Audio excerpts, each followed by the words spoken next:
So hopefully that looks familiar. We'll get more practice with that today, and we'll move on to the period as well. A couple reminders about upcoming assessments. So a week from today, we'll do the quiz, and then the final is on May 22nd. So make sure you're here. Okay.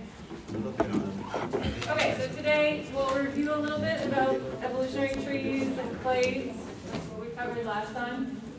And then we'll move on to talking about homologous structures and vestigial structures, and then homologous versus analogous traits. So as we go through these topics, one of the things I want you to keep in mind is we're going to be looking at a lot of animals today. So humans or animals. So we're kind of getting to know like our own little section of the larger family tree for all of us. All right, so we're talking about evolution. Reminder, evolution, when we're talking about it in biology class, it does not just mean change, right? So just change could be lots of different things. When we talk about evolution in biology, we're talking about change in lineages. So descent with modification. Change that's happening as ancestors give rise to descendants, and then the descendants themselves become ancestors.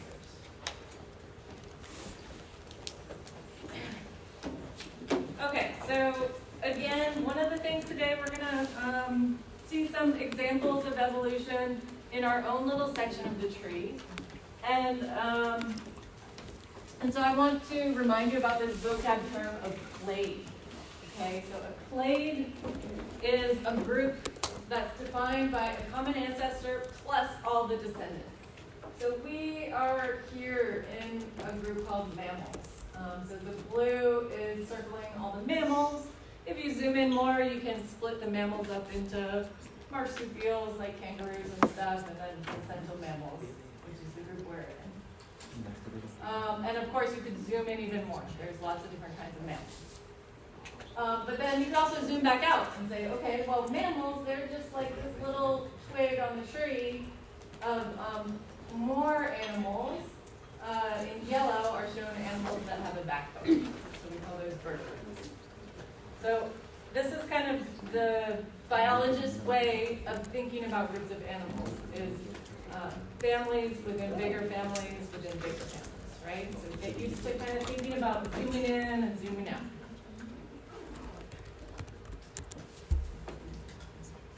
Okay. So especially for those who have already done this week's lab, hopefully you're getting really comfortable with this idea that in general, the resemblance between two species, the greater the resemblance, the more similar they are, the more recently they split from a common ancestor. So let's do this one. It's not a trick question like we left off on last time. How would you group these just based on appearance? We have a shrew. This is a shrew. A little mouse. This is a frog. This is actually, does anyone know what kind of frog this is? Yeah, poison frog. Poison dart frog, they call it. I was lucky enough to go to Costa Rica about a year ago, and I saw these. They're so tiny. And yeah, they have a really powerful poison that you can put on a dart and kill people with. But they're not dangerous if you don't touch them. But they call them blue jeans frogs there. They don't call them poison dart frogs. Because it kind of looks like they have blue jeans. You can't really see the legs because they have this dark blue color. But anyway, they're a cool little frog. So,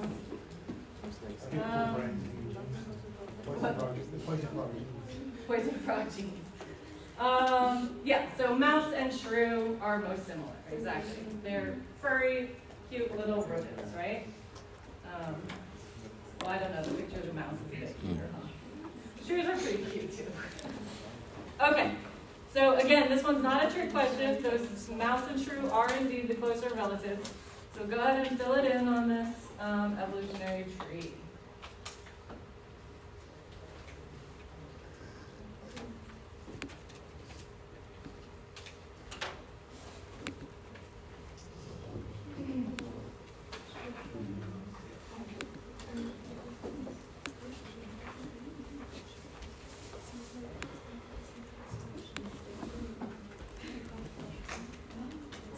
And yeah, there is a type tool. It's probably easier to type than to write with your finger. Find that type tool.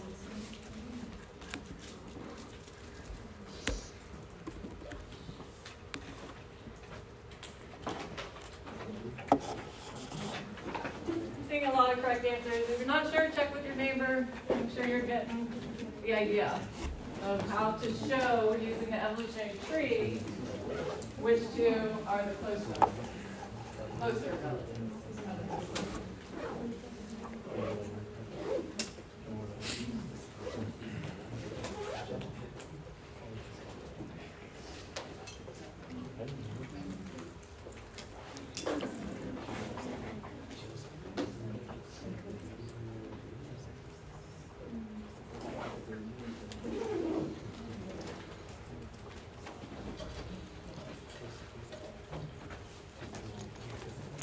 Okay, we're almost all there. So, what do we think about this one? Oh,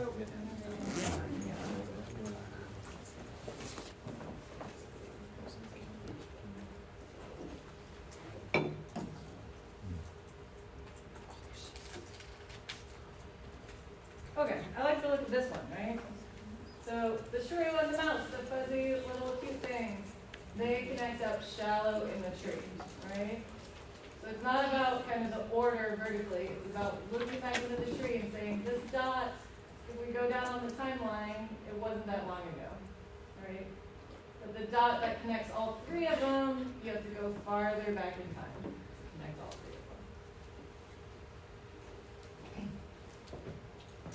And you can put years to it, okay? So you can click around on that website, they have pretty good estimates. You know, it's an estimate, but you can get an idea of the scale. Like mouse and shrew, they've had their own lineage of ancestors for 95 million years. So 95 million years of separate evolution, and they still look, you know, pretty similar. But if you go all the way back to an ancestor that gave rise to all three things, you have to go back 355 million years. You go back more in time. So this general pattern that the more they resemble each other, the more recent the split. That's not a coincidence, okay?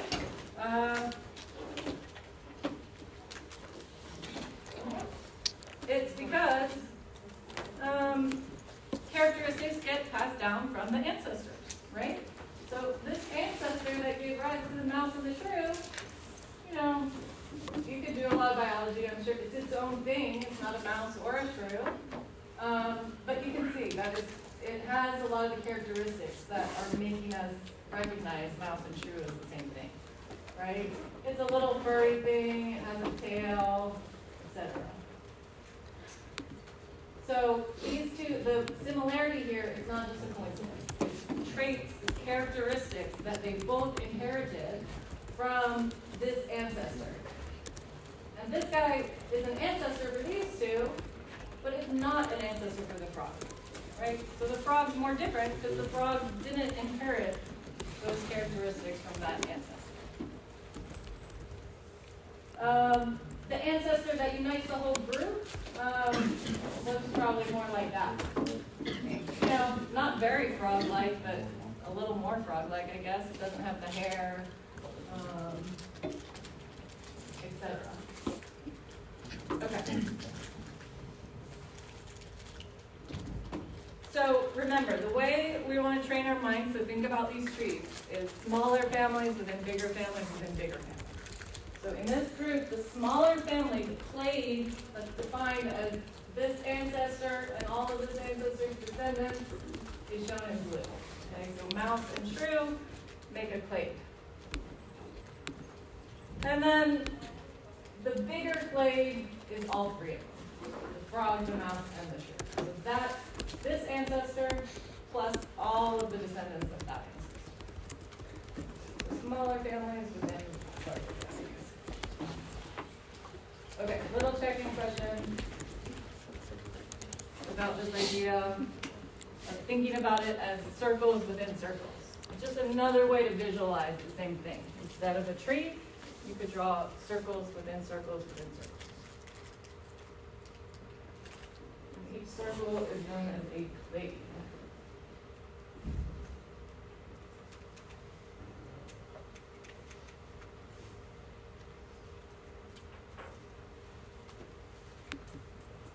Heard from 20 people so far. No, heard from 27 people. Still waiting on 12.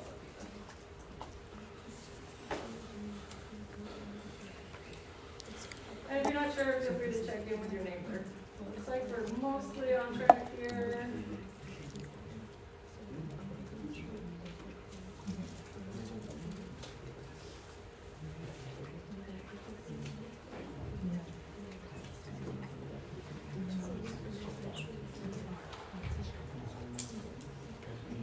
Okay.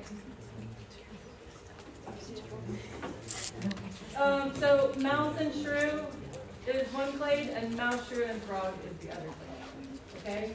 So most of you are there. I can see some people change their answer, and at first we're thinking, oh, maybe mouse and frog is a group. Okay? But that's not a group. There's no ancestor that mouse and frog has that is not also an ancestor for shrew. Okay, so that's why the clades are mouse and shrew, or all three of them. Those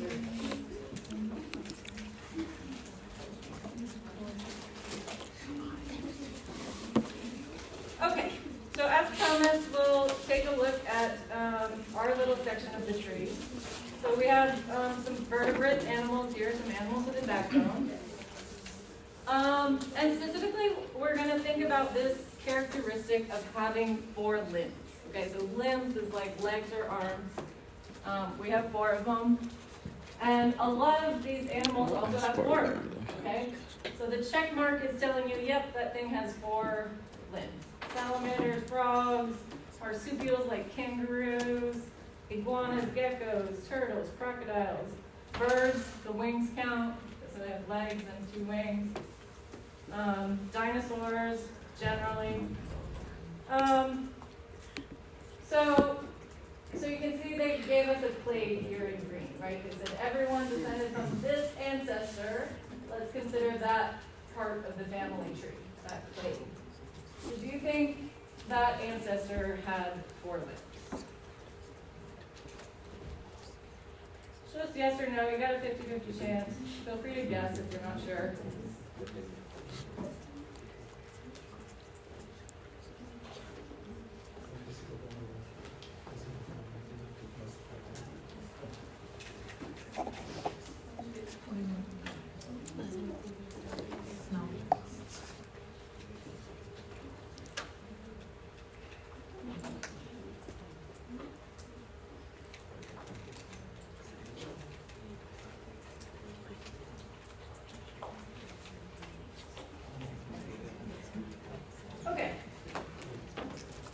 So we are a little mixed on this question. That's okay. What did you think? Let's take a look. Yeah, some people still changing their answer. That's okay.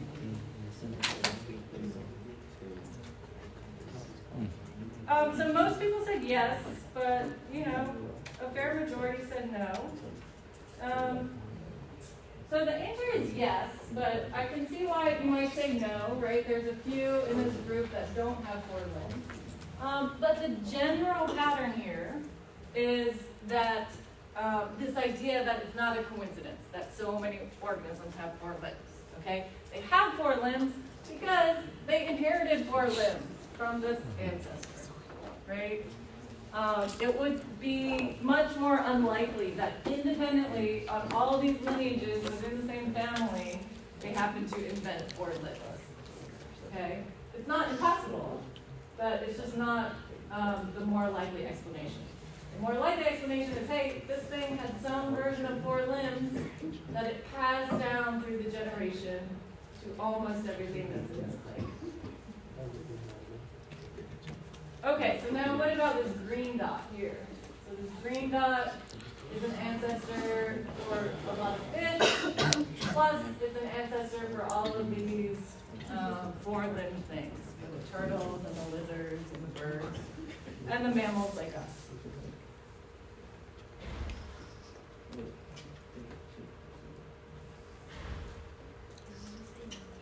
Feel free to talk it over with your neighbors. Feel free to take a guess. It's okay if you're wrong.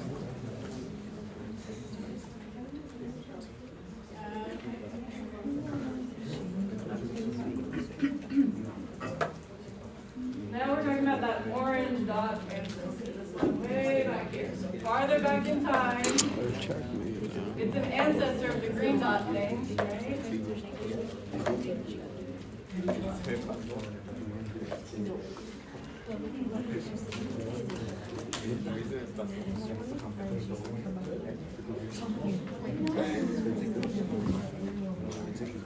Okay, one second. Did you guys finish? You haven't already?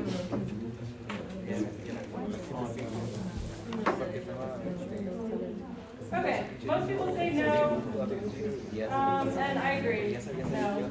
Yeah, it's definitely possible. It's possible that it was a yes. It's possible it had 4 limbs, and then the fish lost the limbs. But it's more likely that 4 limbs didn't happen in time until this ancestor. Okay? So everything older than that did not have 4 limbs. So 4 limbs is kind of like a special thing that unites this group.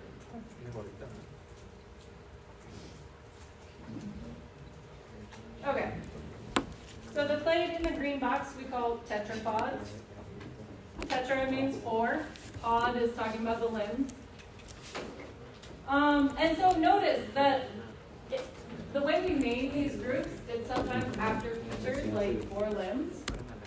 It doesn't mean that every single thing in that group has to have that feature. Okay, so like you have snakes. Snakes are still in this group. Okay, the name just means in general it was an ancestor that had 4 limbs.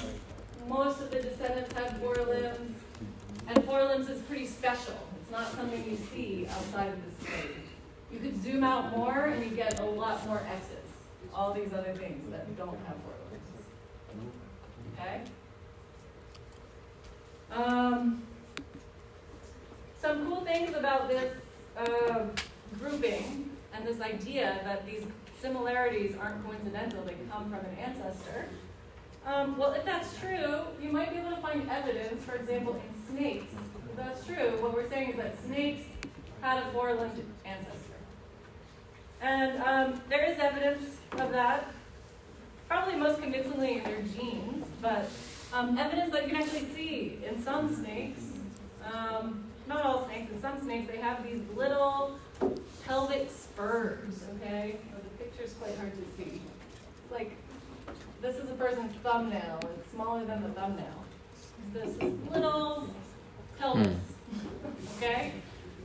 It's a remnant of legs, right? It's evidence that this animal came from an ancestor that had legs. It's just not using them anymore. It got rid of them. Just didn't completely get rid of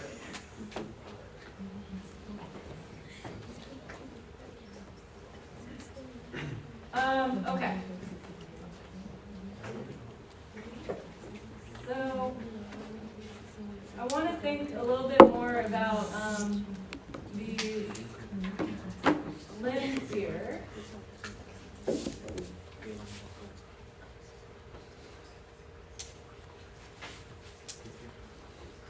And think about the pattern of the bones within the limbs. So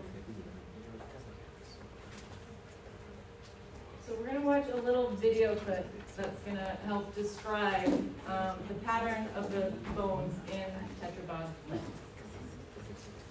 Turn down the lights a little bit.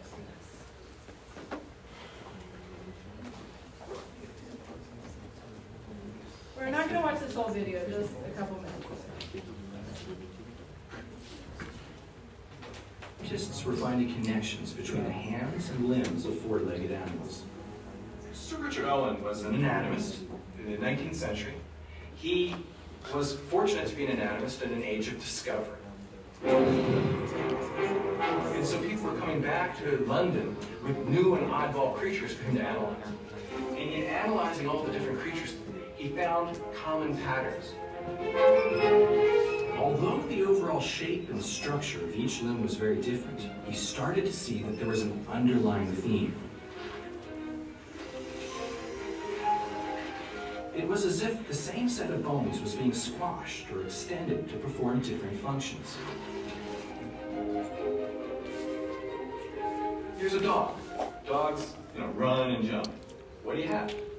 One bone, two bones, little bones, and then the digits, the equivalents of the fingers or toes. And, of course, here's a bird. Its limb has been modified into a wing, and it has one bone, two bones, lots of bones, and then digits. The amazing fact is, in each of these creatures, the skeletal architecture is largely the same as ours. And what was utterly surprising is that the skeleton of every animal walking the earth today Has this fundamental pattern of one bone, two bones, little bones, fingers. Owen didn't know why creatures had that pattern. It was a mystery to him. It really took a new insight, an insight from Charles Darwin, which basically said the reason why animals have this common pattern is because at some time in the distant past, they all shared a common ancestor that had a version of this pattern too. Okay. So he did misspeak a little bit there. He said all animals have this pattern. It's all tetrapods, okay? So not all animals. All of the tetrapods have this bone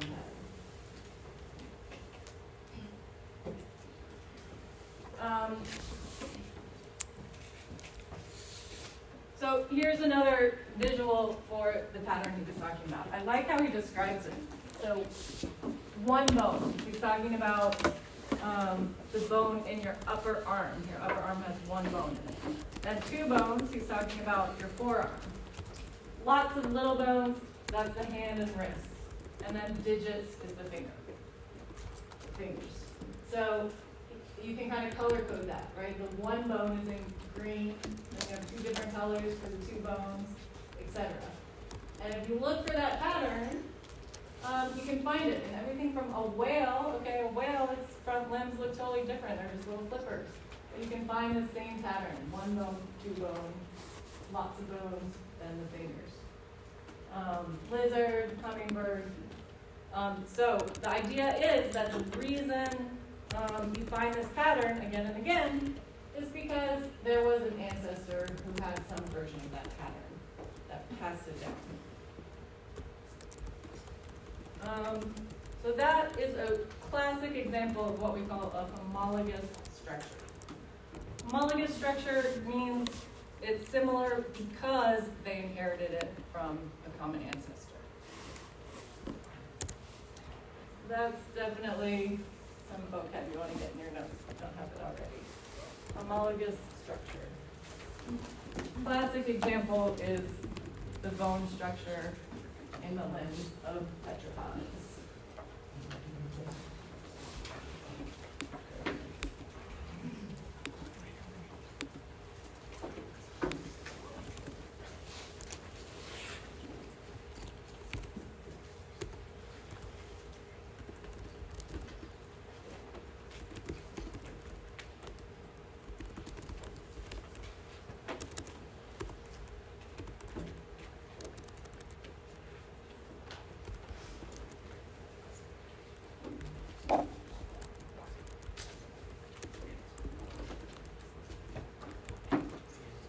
Okay, we good on homologous structure? So another vocab word to get in your notes, we already kind of mentioned with snakes, but you can see the same kind of thing in whales. You can see a vestigial structure. Vestigial means that it doesn't seem to have a present day function. So if you look at the skeleton of a whale, it has the backbone, the ribs, it has the one bone, two bones, lots of bones, fingers. But then for back legs, it has this little pelvis. It's not even attached to anything. Just inside their body, a little pelvis off by itself. Doesn't do anything. It's kind of ridiculous, right? Like, why do whales just have this floating pelvis? It makes no sense unless you think, oh, they inherited it from an ancestor that was using a pelvis. They came from ancestors that actually had all four limbs. even though now they just have the front two.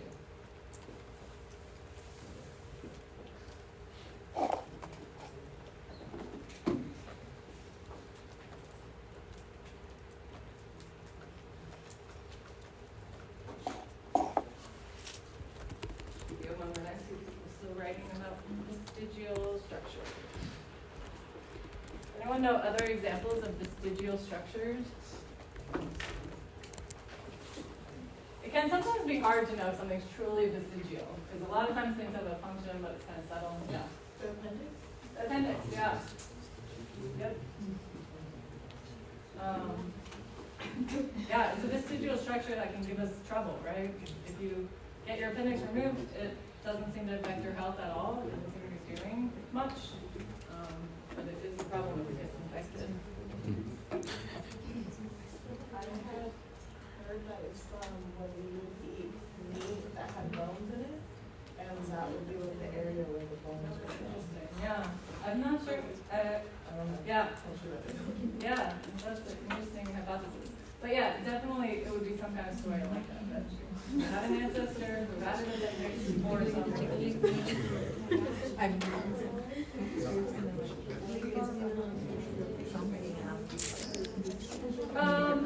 Okay, so the next point I want to make, and I think tetrapods are a great example of this, is that building these evolutionary trees, a lot of times it can seem like scientists are just taking fossils, taking modern day organisms, and then just kind of like making up nice stories to connect them.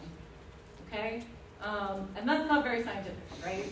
To do science, you have to actually make a prediction. You have to go out on a limb and say, well, if what I think is true, then this other thing should happen, right? And scientists do that with evolution, right? We can't go back in time to directly see these ancestors, but we can make predictions. And so one prediction, one kind of well-known example of this kind of thinking is scientists said, well, okay, if tetrapods evolved from an organism that had a version of this one bone, two bone, etc. pattern, then we can pinpoint, using the tree, we can pinpoint the number of years, how many million years ago that ancestor would have existed. And if we go out in the world and we find the rocks of the right age, we should find a fish, something that's a fish, a real fish, but that actually has that pattern of bones in the limbs. And that's exactly what people found, okay? So they did that. They worked out that, hey, some rocks of the right age were way the heck up there in the Arctic, okay? You know, rocks move around over these millions of years, right? So this area up in the Arctic, millions of years ago, was a nice, warm ocean that had a lot of fish in it. And the rocks that were left over, once the scientists made the effort to go up there, you know, they had to be helicoptered into the site, and they had to be watching out for polar bears, and they could only work a couple months when it was warm enough. But they found this amazing fossil called Tiktaalik, which is considered a transitional fossil between fish and tetrapods. So it's showing that that these evolutionary trees allow us to make predictions that we can then actually go out into the world and test. Amphibians would come a bit later. Yeah, so this, it can be, the nomenclature can be tricky when you're talking about fossils, right? It's like, so nowadays we can say, oh, that's a fish, that's an amphibian. It's a little different when you're talking about like, what are you gonna call fossils? But yeah, it definitely was not an amphibian. It was more fish-like. No.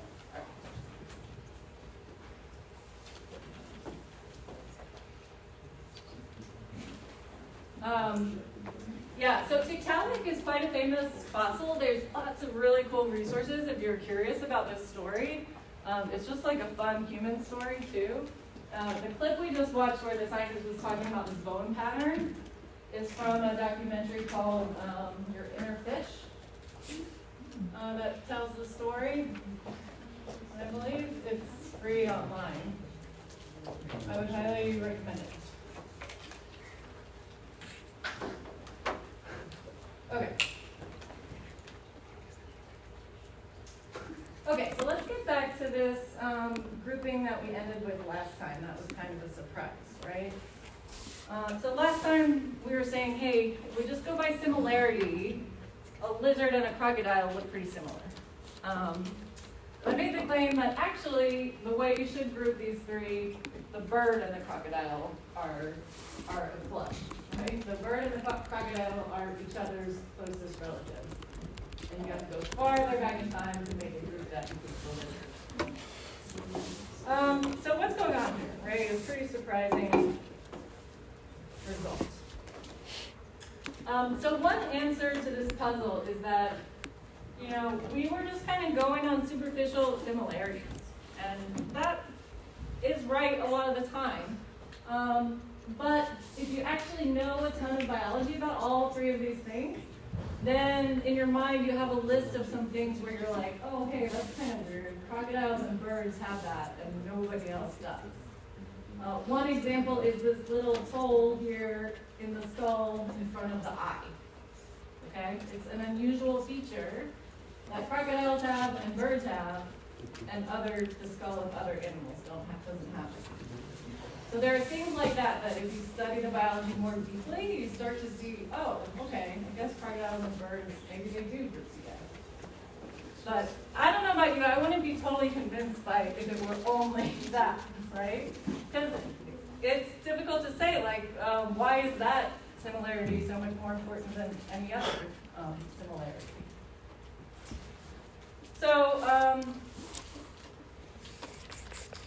So part of the story here is that the bird lineage just happened to change a lot. And the crocodile lineage happened to not change that much, okay? So coming up, we're gonna be learning about natural selection and how and why do these changes actually occur.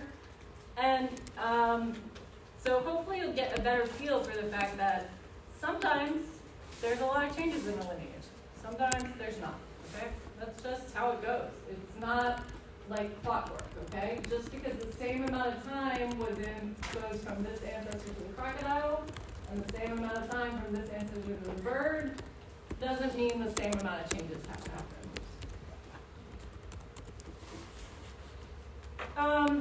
So how did scientists figure this out? So as I already mentioned, they definitely noticed some similarities between birds and crocodiles, so that was kind of the first clue. And it took them a long time to figure this out, okay? It wasn't something that people came to all at once. But then they also used fossil evidence, okay? So fossils really filled in a lot of the story. And then, for me at least, the thing that really cinches it is DNA, okay? So if you think about looking at these similarities and differences, right? They're not getting passed down directly through the generations, right? What's getting passed down? Yeah, thanks, the DNA, exactly. Yeah, the DNA is what's getting passed down. And the DNA can affect the characteristics, right? So if you want to build these trees, what a lot of people do nowadays is they're just like, I'm not going to worry about the characteristics, I'm going to go right to the DNA. And DNA is nice and easy to compare, right? It's a string of letters. You can just put a number to it, like, oh, it's 97% the same, it's 70% the same, right? It's very unambiguous to put numbers to it. So the DNA is a super helpful tool for building these evolutionary trees. But it's not used alone. People use it alongside fossil evidence and alongside other biology.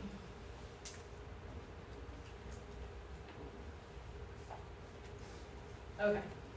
So yeah, you probably want to get something in your notes about the fact that DNA is a big, important tool that people use to make these family trees, make these evolutionary trees.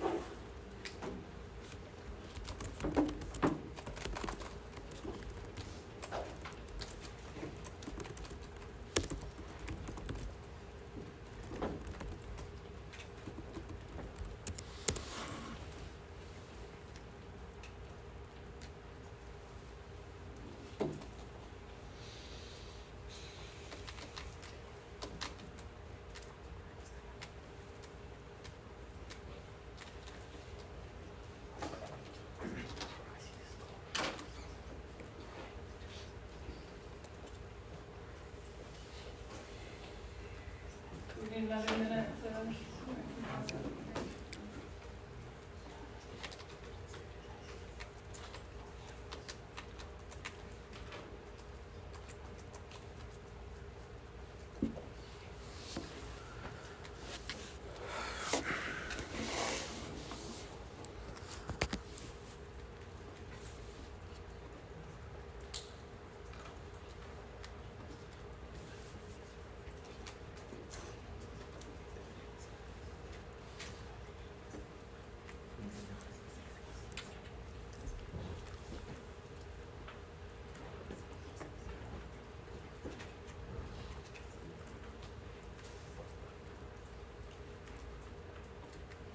Okay, very good.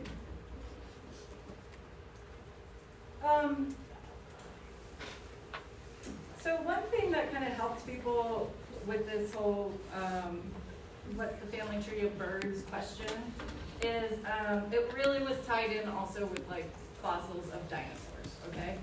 So what we think of as a dinosaur, they went extinct about 66 million years ago. But it turns out that birds are really surviving dinosaurs. So if you built a family tree that included the dinosaurs, so notice in this tree, the crocs and the birds are aves, their little branches go a little bit farther into the present. These are all extinct things, so the branches kind of end sooner. So all these extinct things are close family members of the birds. So it kind of puts the birds in more context once you see how related they are to these extinct dinosaurs.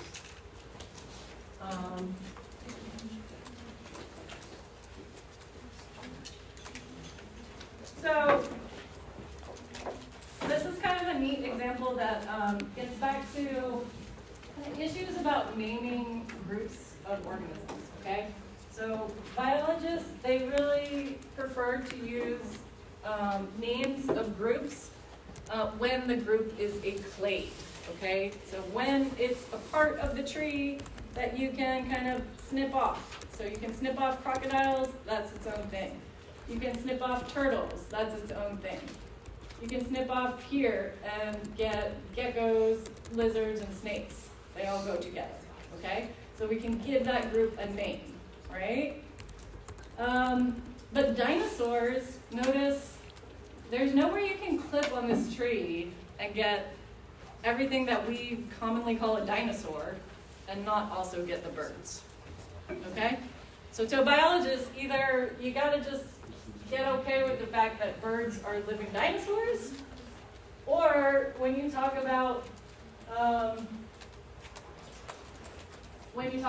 these things that we call dinosaurs, you're not talking about a real group, a valid clade.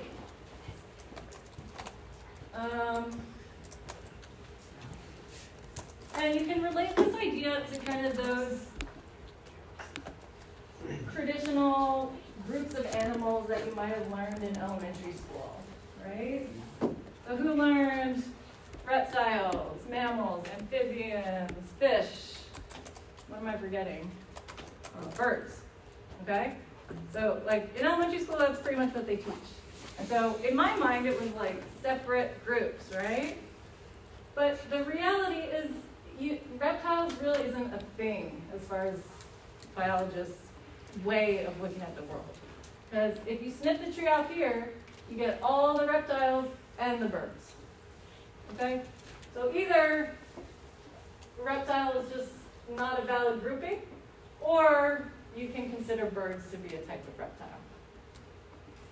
That's the way biologists think about the world. Okay? It's a little different than elementary school with like birds, reptiles, amphibians, etc. Birds are just kind of like a little unusual little twig on the reptile branch. Okay, so let me give you a chance to explore the tree a little bit more. So remember I said we wanted to kind of get to know our own little section of the tree. But in this activity, you could also explore somewhere else, okay? So I thought up sets that might surprise you, they might not. So pick out one of these sets that looks interesting to you, and then use the website to figure out what's the right evolutionary trait. And then draw it for me. You can do it as partners if you want. You don't have to each do your own. So I will give you a few minutes for this, and I'll come around and help. I put on one plant, one there, so if you're more of a plant person, you can switch over to thinking about plants. We can't click on the link. Oh, really? Yeah. Okay. So many.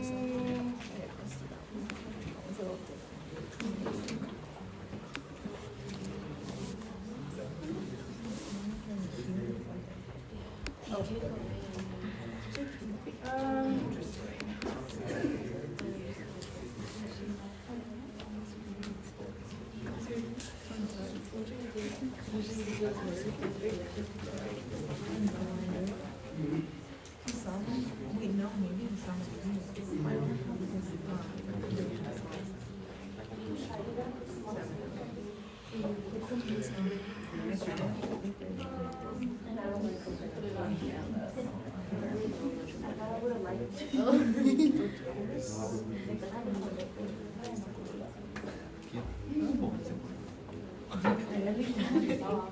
Yes.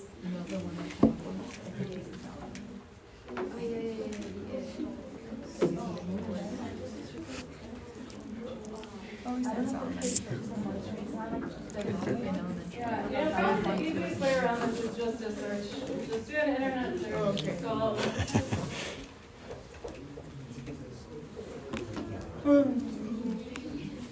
The lab was like 3 hours too. It's a long one. Yeah, you gotta put the pictures. That's way too long. Yeah, we finished it. Kind of like what she's talking about, how you gotta find the groups that are identical and then find the tree. But he checks your work. He checks your work and it takes forever to check it just on his phone.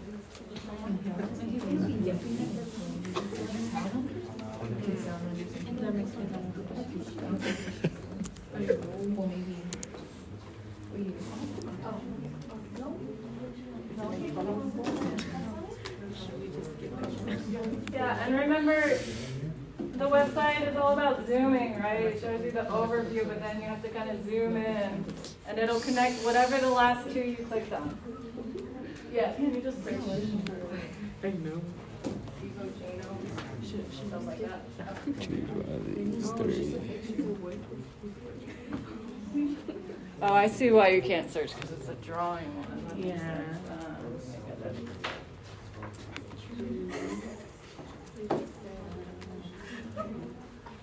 We'll work on that later and just do the tree for now.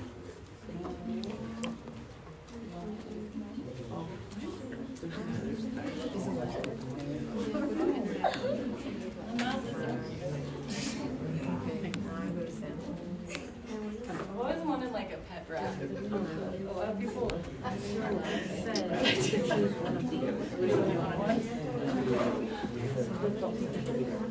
a hamster, yeah. Or, oh, it's a dog.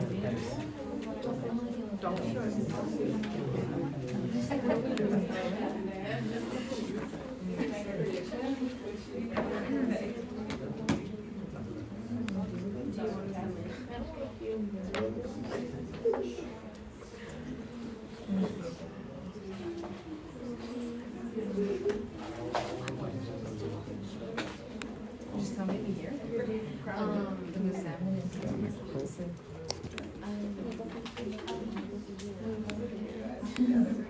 Like it's gone. Is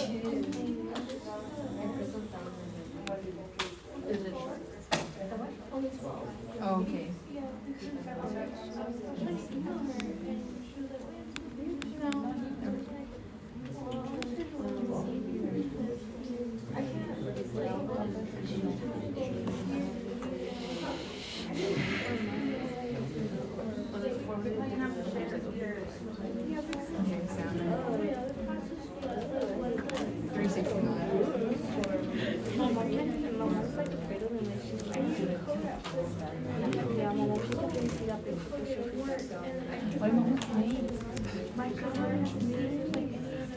She's like, where's my girl? I need to go up on the ride and everything. She came up down with snakes.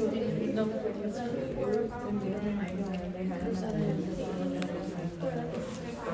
is your mind?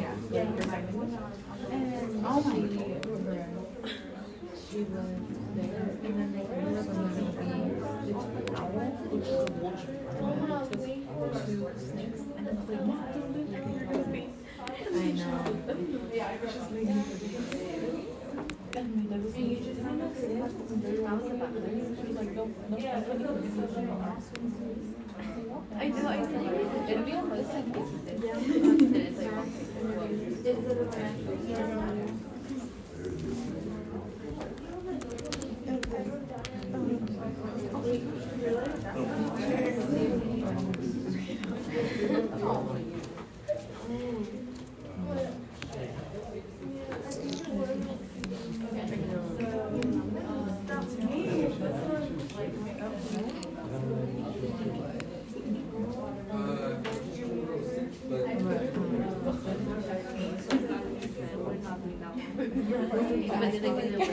we were all lost.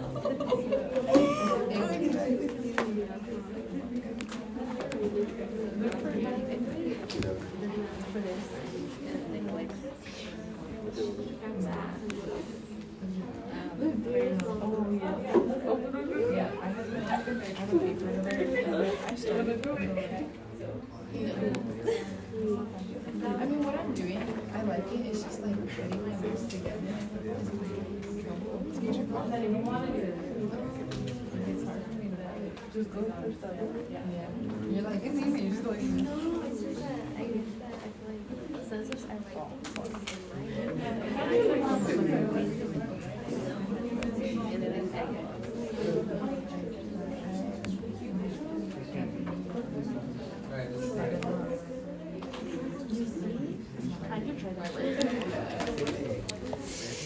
Well,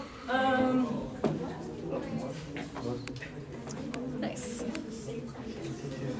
Which one did you pick out, Renee? The barnacle and the crab. Oh, nice And- one. But how do you find the name to this? You know, Darwin was a barnacle expert. You don't really need the name, you just need the year. So you need to like trace this gray line down. Kind of hard. And I know this website, it's cool, but I need a real mouse. yeah. How many million years? 541. 540? Okay. So that's the number you need. You don't really need the name of the ancestor, you just need the number. So that's crab and barnacle? Oh. Yeah, I think that would be click and hold and drag. Oh, yeah, there you go. And then clams is right here. Okay. Did you make a prediction? Which two do you think are closer? Maybe these two. 'Cause they're Crab closer. and barnacle? Oh no, why is it not clicking? Weird. Oh, it's frustrating. Come on, clams. Come on. Oh, can you just like refresh it, I guess? Yeah, I think a lot of people would predict clams and barnacles would be close because they're both like, they both have a shell and they're both kind of like, don't move around a lot. Oh, it took up the kids. No.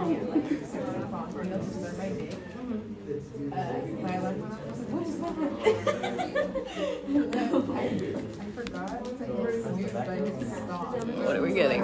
Yeah. 610. So I think you were right that the first two you clicked on were closer, right? Yeah. It was like 5 something. Oh, so the first one is their So do you know how to build the tree now? Because you first clicked on barnacle and crab, right? Yeah. The crab.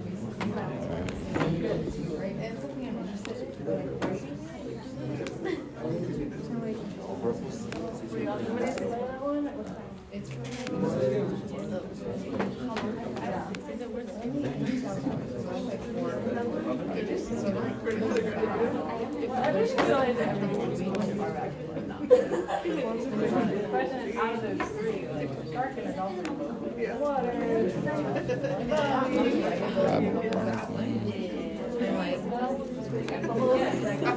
No, so see, like this is what I started with. Like, could yeah. Are you just gonna like save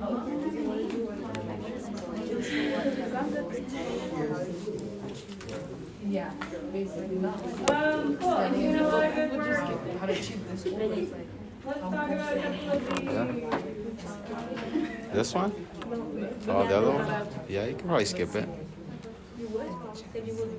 Yeah, it's long. It takes forever. It takes forever to check your work. I feel like He does each group one at a time. yes, this is just a He doesn't even know. He has to look at the swamp for the answers. It's hard. A lot of the images look the same.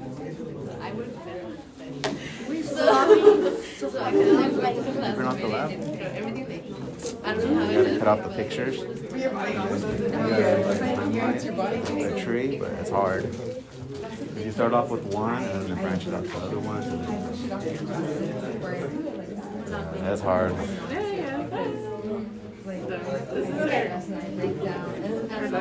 Alright, just skip our last skip. Let's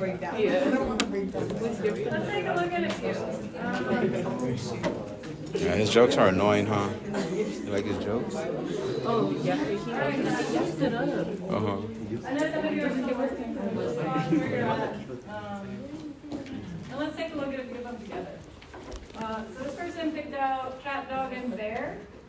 And a lot of people would predict, oh, the cat and the dog, like they're pretty similar, right? They might both live in your house. And you can see how similar they are. They're furry, 4 legs, etc. And they are pretty similar, like you only have to go back 55 million years to find if you're going to connect cat and dog. But dog actually connects with bear even more recently. So maybe a little bit surprising, but all three are really similar. If you're zooming out. I guess I wouldn't want a bear in my house. Okay, what about this one? Volunteer to talk about this one? Isn't that surprising? Okay, there you go. So mammals, yeah. And it took people a while to figure out dolphins and whales. If you've ever read Moby Dick, there's like at least a full chapter, probably several chapters, where he's explaining how whales are fish. Like, it took people a long time to figure out. No, whales aren't fish, they're mammals. And dolphins are mammals. So mammals are going to make a group. And sharks, even though superficially they're pretty similar, right? They swim in the water, have that same shape, but they're a more distant relative.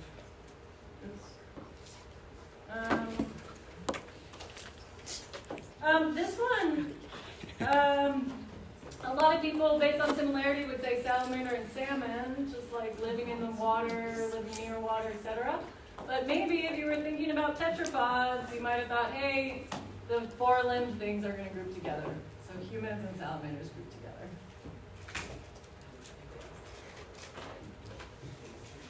Okay. Yeah, I think let's keep going.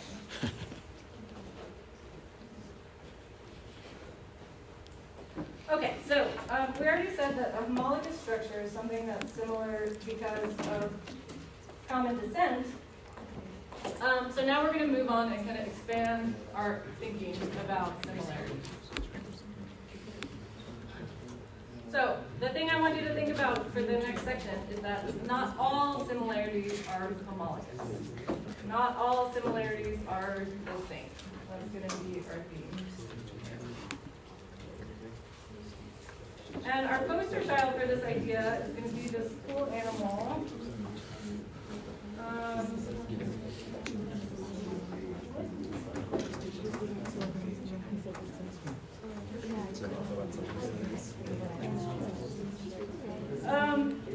So this is a real video of an extinct animal. It's been colorized, so the color is added. It was taken before they could take color video. This is the last one of its kind. It died in a zoo in Australia, and it's called a thylacine. You might also have heard it called a Tasmanian tiger or a Tasmanian wolf. This was the last one in the zoo by himself, or herself, I guess, I think. I actually don't know. Yeah, has quite a amazing mouth there when it yawns. It's not a hyena, yeah, it's a thylacine. Thylacine, it's an extinct animal. The last one died in a zoo in Australia. Yeah. Like all of them are extinct. All of them extinct, yes. How people kill them? Yeah, people who were raising sheep thought that they were scratching a sheep. Yeah. I agree. Okay, so this is going to be our poster child for, what was that? Yeah, it has like really cool stripes. That's why some people call it the Tasmanian tiger. Is it a dog? Stripes are just on the back. Is that like a canine or what is that? Or a Good feline? question. Okay, it's not a canine. It's actually a marsupial. So as I said, the last one died in a zoo in Australia. It's like a kangaroo. It has a pouch. So if it's a female under there, it has a little pouch. And it would have a little jelly. That's so cute. Yeah. Yeah, so it's actually a marsupial. And that wolf-like appearance kind of it easily tricked you into thinking it's a canine. But no, it's a marsupial. And I just see you hop on this too. Okay, so what does this have to do with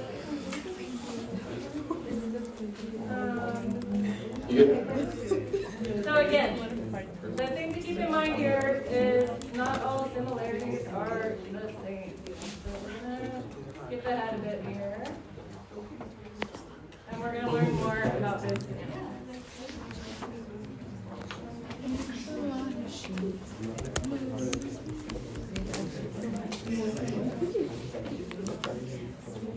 Things like that. So this is more closely related to a kangaroo or a possum than it is to the wolf that it looks like in its anatomy and its shape. And Yes. Fossils and DNA tell us that mammals like wolves and mammals with pouches last shared a common ancestor about 160 million years ago. Another pair with a common ancestor that far back, a hummingbird and a velociraptor.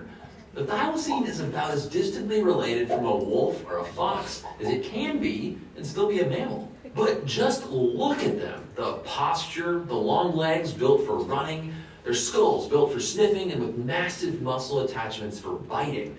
Sure, they have pouches and a few other important differences, but they look so similar to a wolf. Way more similar than a hummingbird and velociraptor. So how is it that two animals this distantly related could come to share so many similarities? There are two biological explanations for similarity. Two animals can be similar because they share a recent common ancestor. Wolves and coyotes, for example, are similar because they had a recent common ancestor. Humans and chimpanzees, it's not accidental that we look very similar because we had a relatively recent common ancestor. But there's another explanation for similarity, and that's called convergent evolution. Convergent evolution.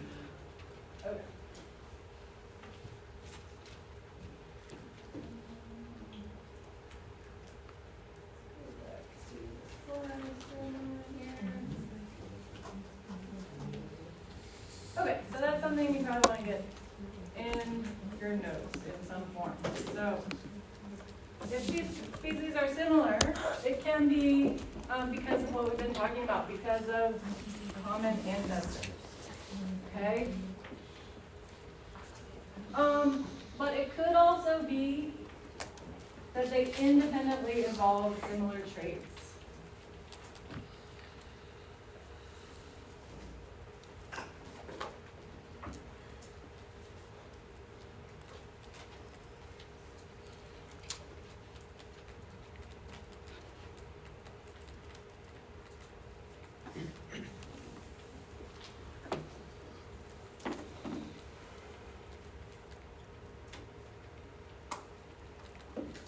This is called convergent evolution. To converge on a solution means, hey, you both came at it from a different angle, and you ended up similar by like following your own separate path to the same idea.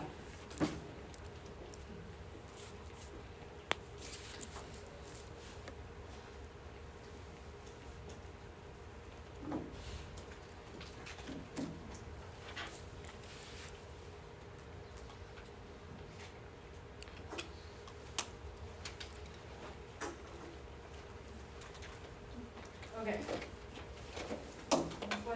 It's where organisms independently evolve similarities, all thanks to natural selection. A penguin, an ant, and some YouTube guy all walk into a bar because we all have legs. It's not a very good joke, but if we go back to the common ancestor between me and a penguin, it already had legs, and they were built a lot like mine. We say a similarity like this is homologous because the trait was inherited from a common ancestor. But the common ancestor between me and an ant was so long ago, it didn't have legs. Our ancestors and ant ancestors evolved legs independently. We call these similarities analogous. Analogous similarities are the result of convergent evolution. One of the most striking examples is in how the wolf and thylacine walk. Think of your own foot. We're plantigrade animals. So plantigrade animals put their whole foot flat on the ground. The ancient ancestors of the Tasmanian wolf were possums, like our neighborhood possums, and they're plantigrade animals like we are. They put their whole foot flat on the ground. When a dog stands or a wolf stands, their heel is up in the air, right? So here's the hip joint, here's the knee joint, there's the heel joint. So what they're standing on are their toes. The Tasmanian wolf keeps his heel off the ground, and it's walking on its toes like a dog. Despite coming from different ancestors, the wolf and thylacine independently evolved this analogous trait, walking on their toes. I'm never going to look at my dogs the same way again that they're tiptoeing around the house all the time. Another example, take a bird's wing and a bat's wing. Okay.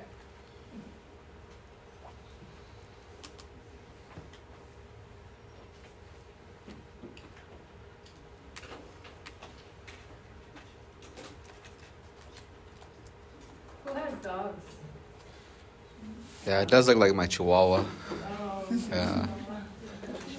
Yeah, did you know that? That Yeah. their heel was up in the air when they're walking? Yeah, when she goes to the kitchen, it sounds like high heels. It's like, So it's not surprising. It's just Yeah. like tiptoeing.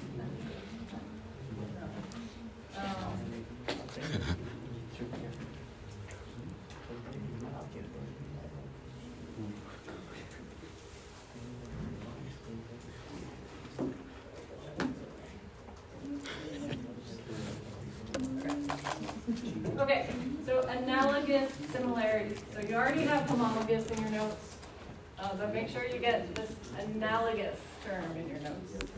Analogous means it was not inherited from a common ancestor. It's due to convergent evolution. I like this example of ants.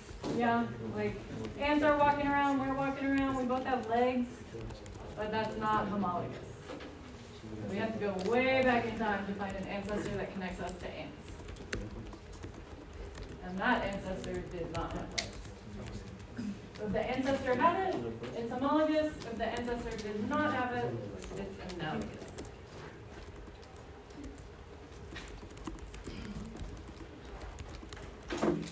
Okay, so let's see if we can apply this idea.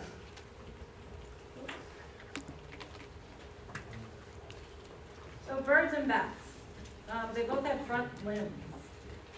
Is having front limbs homologous or analogous? And we have a little drawing there of their common ancestor to help you answer the question. Is it homologous or analogous? We're talking about the characteristic of having front limbs. Birds and bats having front limbs.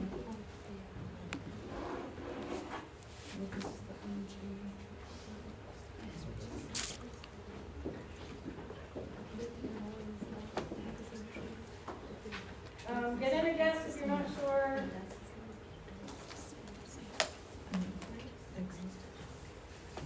You can check in with your neighbor. We have people who have answered both names. So see if you can apply that definition. Homologous means they inherited it from the ancestor. Analogous means they independently evolved the same thing, and the ancestor did not have it.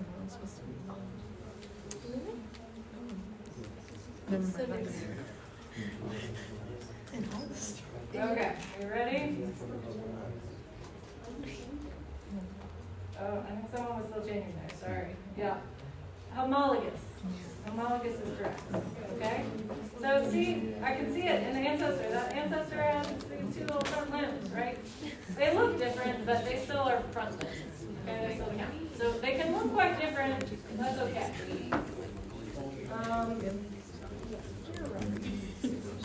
So now, what about using the front limbs for flight?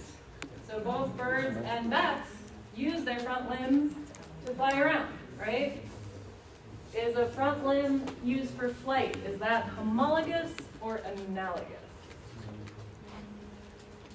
So in other words, if you look at that ancestor, does it have front limbs that it used for flight?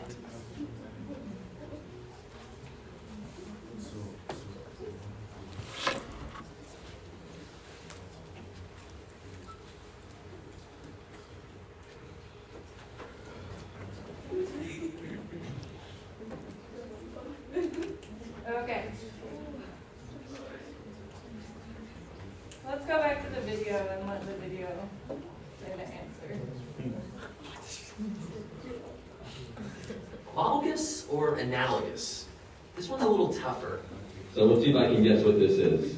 So this is a bat then, right? Yes, this is a bat. This is one of the larger species of bats. This is a fruit bat. It also says fruit bat right there. I was cheating. The common ancestor of birds and bats already had a forelimb, so having an arm-like thing is a homologous trait.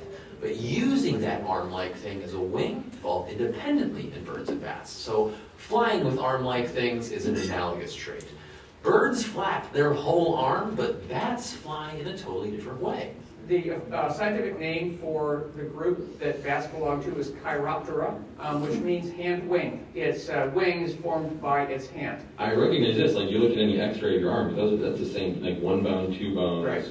Does that mean that's a thumb? This is a thumb. So, similarity inherited from a common ancestor, homologous. Similarity not from a common ancestor, analogous. Let's run down some examples. The human inner ear and a Dimetrodon's jaw joints are homologous. Our distant shared ancestor had the same structure. Platypus and duckbills, analogous. Their shared ancestor didn't have it. A bird's feather and a reptile's scales. Different today, but both are inherited from a common ancestor, so they're homologous. And the wolf-like body of the thylacine,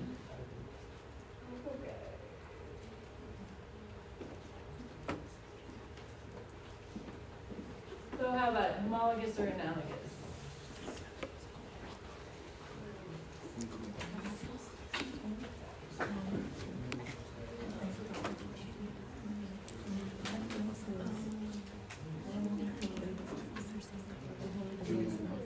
This is tougher because I didn't put the ancestor on there, but remember, to get back to an ancestor, to connect these two, you have to, like this group has all mammals, so humans, dolphins, mice, etc. All placental mammals are. This has kangaroos, wallabies, platypuses are all part of this family tree. But to connect these two, you're going to have to connect all of those things. So do you think that ancestor was super wolf-like?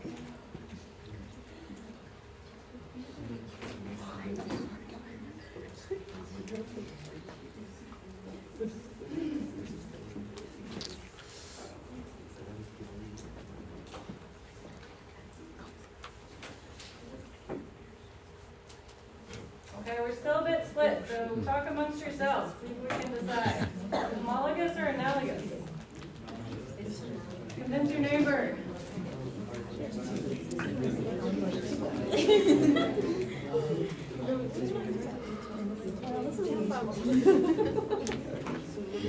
Imagine.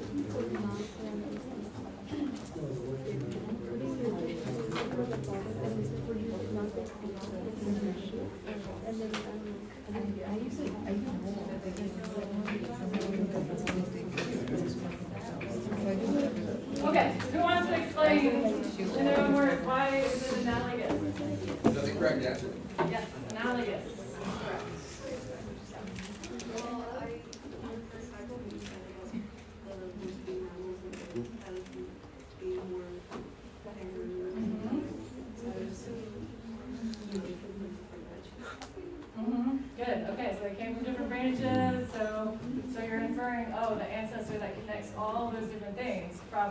very wolf-like, yeah. And, yeah, anyone want to add on to that? What about the tiptoe thing? Uh-huh. Yeah, so they said in the video, hey, the ancestor of the thylacine was kind of possum-like and was walking on its whole foot.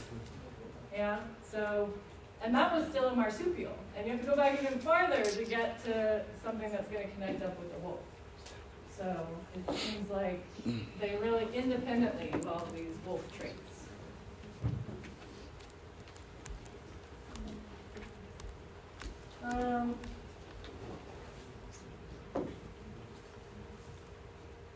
Okay, so a big idea with convergent evolution is that similar environments lead to natural selection for similar traits. And I know we haven't talked about natural selection yet, but you have done a lab on it, and we will talk about natural selection next time. But the environment is super important, okay? So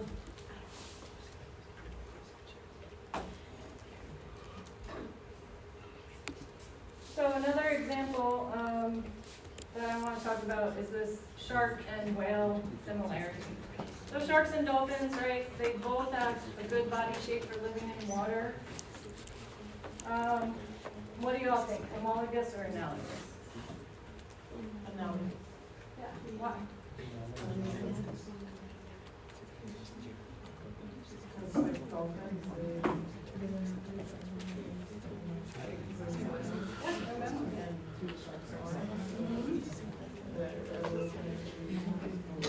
Way back. Yeah, exactly. So let's take a look at that evolution. Because it's a kind of cool story. It connects up with the story we already were talking about tetrapods. So tetrapods on this graph is going to be starting here, okay? Tetrapods is starting where the red kind of ends. This whole group, including whales and dolphins and elephants and reptiles and amphibians, these are all examples of tetrapods. And so remember, there was a prediction that, hey, this ancestor was probably basically a fish that came out of the water, that evolved some limbs. So these red lines are showing you lineages that stayed in the water, okay? So this ancestor lived in the water, it was a fish. This lineage just stayed in the water, okay? And you could zoom in here and it would branch out. There's tons of species of fish, right, of bony fish. And there's tons of species of sharks, right? They just kind of zoomed out and showed it all as one line. So the story of whales and dolphins is that they had an ancestor that was a fish that was in the water, that was fish-like. Then they had this tetrapod ancestor that came onto land.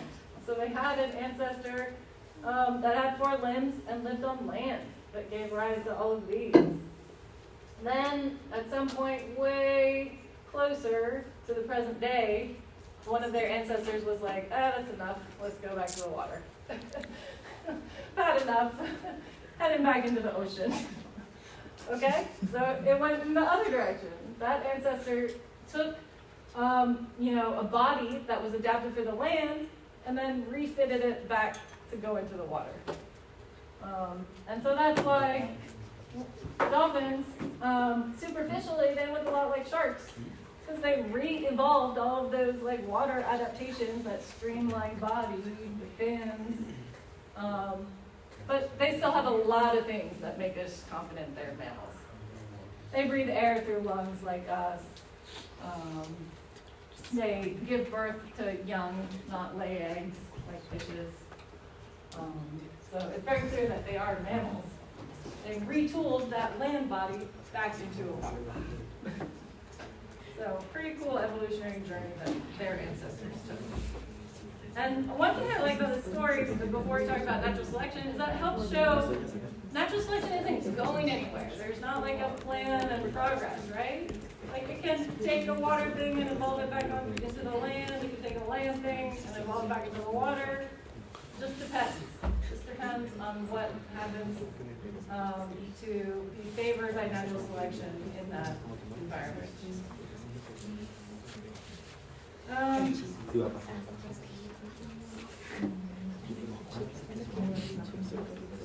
Okay, so we have 5 more minutes, and I will give you the option of how to spend this time. Here are your 2 choices. Turn on student face. So, one choice is this kind of challenge question here. So the challenge question is, we talked about the idea that reptile isn't really a group like that biologists like, unless you're gonna call birds reptiles, then okay. So what about the other ones that we teach in elementary school? Mammal is okay. So mammal isn't on this chart, it's within the ambio, so I can just tell you, yeah, mammal is a good group, that's a clade. What about amphibians? What about fish? You can use that diagram and try to answer. Is amphibian a clade? Is fish a clade? Or it's on student paste, you can back up 1 slide and just give me some feedback of your choosing. Oh, why it keeps coming up with that? That's so annoying. So spend the next 5 minutes on that, and then next time we will pick up talking about natural selection.